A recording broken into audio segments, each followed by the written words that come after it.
స్వర్గంలో చక్కగా ప్రశాంతంగా జీవించాలనుకుంటున్న వారు తప్పక ఇది పాటించాలి.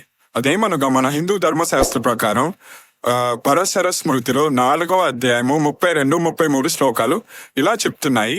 మీరు వినండి. మనిషి యొక్క శరీరం అందు 3,50,00,000 వెంట్రుకలు ఉండును. భర్త మరణించిన తర్వాత భార్య కూడా భర్తతో పాటు చితిలో తగలబడి ప్రాణత్యాగం చేయాలి. ఇది గుర్తుంచుకోండి. అలా చేస్తే మనిషి శరీరంపై ఎన్ని వెంట్రుకలు ఉంటాయో అన్ని సంవత్సరాలు ఆ భార్యాభర్తలు స్వర్గంలో ఉంటారు. అర్థమైందా?